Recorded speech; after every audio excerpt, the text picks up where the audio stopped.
Hello everyone, সবাই কেমন আছো? আশা করছি সবাই ভালো আছো, সুস্থ আছো।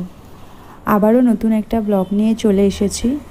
সকাল সকাল এখানে ভাত বসিয়ে দিয়েছি আর আমার জন্য করছি দুধ চা। বরকে লাল চা করে দিয়েছি আর আমি এই যে দুধ চা নিয়ে নিয়েছি। আমার বর লাল চা খেতে পছন্দ করে, তাও আবার চিনি ছাড়া। তো চা খেতে খেতে একটু গল্প করে নিই, তারপরে সোজা চলে যাই রান্না করতে। এখানে পটল আলু ভাজা করছিলাম আর বরকে আজকে টিফিনে দেবো ডিম টোস্ট। তাই দেখো ডিম টোস্ট বানাচ্ছি। একটা ডিম টোস্ট বানিয়েছিলাম বরের জন্য আর একটা মেয়ের জন্য। ডিম টোস্টটা খাইয়ে দিয়ে সকালের কিছু ওষুধ ছিল সেগুলোকে খাইয়ে দিয়েছিলাম।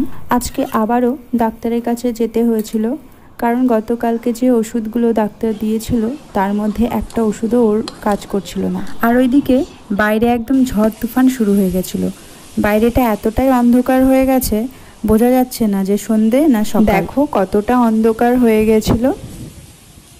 বাইরে বাইরে ঘোরে না বাবা, আসো ঝড় উঠেছে, এদিকে এসো।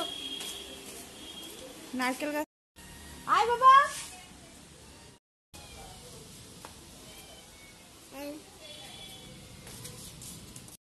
কিছুক্ষণ বাদে আকাশটা একটু পরিষ্কার হলেও ঝমঝমিয়ে এমন জোরে বৃষ্টি নেমে গেল, কি আর বলবো। তো কিছুক্ষণ বাদে বৃষ্টিটা কমেও গেছিল আর বৃষ্টিটা কমা মাত্রই আমরা তাড়াতাড়ি করে ডাক্তারের কাছে চলে গিয়েছিলাম। তো ডাক্তারের আসার কথা ছিল 9:30 থেকে 10টার মধ্যে, কিন্তু ডাক্তার আস্তে আস্তে 11:30 বাজিয়ে দিয়েছিল।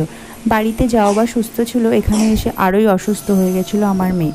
তারপরে যাই হোক ডাক্তারকে দেখিয়ে নিয়ে ওষুধগুলোকে চেঞ্জ করে নিয়ে বাড়ি ফিরলাম। আর এই যে এটা হলো বালুরঘাট বেলতলা পার্ক। তো ডাক্তার যেহেতু অনেকটাই লেটে ঢুকেছিল, তো আমাদের বাড়ি ফিরতে ফিরতেও প্রায় 1টা বেজে গিয়েছিল। তো বাড়ি এসেই না তাড়াতাড়ি করে মেয়েকে আগে স্নান করিয়ে দিয়েছিলাম।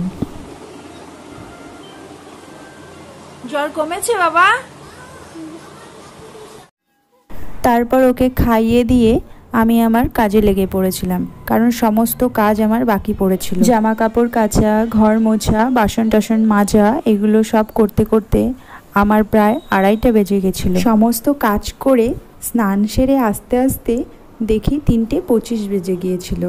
এসে দেখছি মেয়ে ঘুমিয়ে পড়েছে। মামা উঠে ওষুধটা খেয়ে নাও।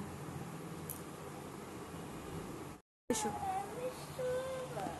আসো আসো আসো, ওঠো ওঠো ওঠো ওঠো ওঠো।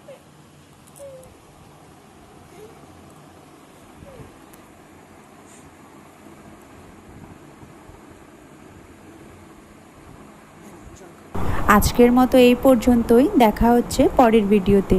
টাটা।